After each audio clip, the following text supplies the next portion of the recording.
آج کے لیکچر میں میں آپ کو اسم عدد کی تعریف اور پھر اس کے بعد اسم عدد کی قسمیں بتاؤں گی۔ اسم عدد وہ اسم ہے جس سے کسی ذات یا چیز کی تعداد ظاہر ہو۔ مثلاً جماعت میں 30 طلباء ہیں، یہ کھانا 20 افراد کے لیے کافی ہے۔ ان جملوں میں 30 طلباء 20 افراد اسم عدد کہلائیں گے۔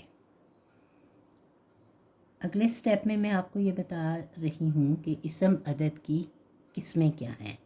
اسم عدد کی 2 قسمیں ہیں، واحد، جمع۔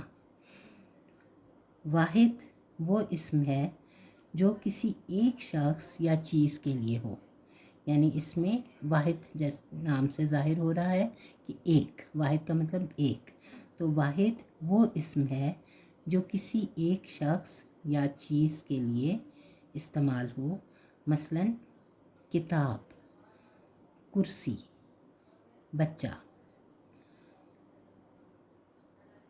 دوسری قسم ہے جمع، وہ اسم جو ایک سے زیادہ چیزوں یا اشخاص کے لیے استعمال ہو، مثلاً کتابیں، جیسا کہ ظاہر ہو رہا ہے کتابیں، اس کا مطلب ہے زیادہ کتابیں، ایک سے زیادہ کتابیں۔ کرسیاں، بچے، ایک سے زیادہ بچہ، ایک سے زیادہ جو بھی چیز ہو، بچے۔ اسی طرح کرسی، کرسیاں۔ واحد اور جمع کی دیگر مثالیں یا واحد سے ہم جمع کیسے بنا سکتے ہیں وہ میں ابھی بتاتی ہوں۔ جیسے واحد اگر ہم کہتے ہیں کہ غریب، کسی ایک شخص کے لیے ہم کہیں گے غریب، لیکن جب ہم اس کی جمع بنائیں گے تو ہم کہیں گے غربا۔ اسی طرح واحد امیر، اس کی جمع امراء، وزیر وزراء۔ اس کو بچے بولتے ہوئے غربا، امراء، وزراء کہہ دیتے ہیں، جو کہ غلط تلفظ ہے۔ ہمیں گرامر سیکھنے کے ساتھ ساتھ یہ کوشش بھی کرنی چاہیے کہ ہم اپنے تلفظ کو بھی درست کریں۔ جب ہم اچھے تلفظ کے ساتھ بولتے ہیں تو سننے والوں کو اچھا لگتا ہے۔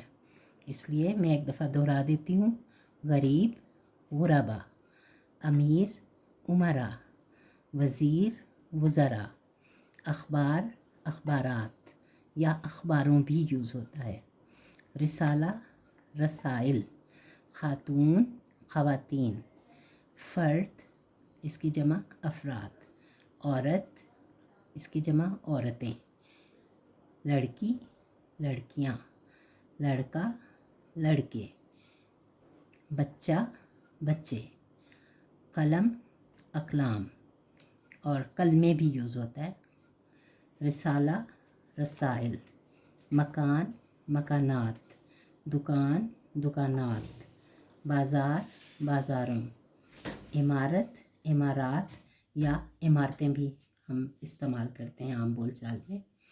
اسی طرح ملک ممالک، فوج افواج۔ تو یہ طریقہ ہے واحد کو جمع بنانے میں، ہم کس طرح سے جمع بناتے ہیں اس کا میں نے آپ کو طریقہ بتایا۔ لہٰذا آج کا یہ لیکچر میرا ختم ہوتا ہے۔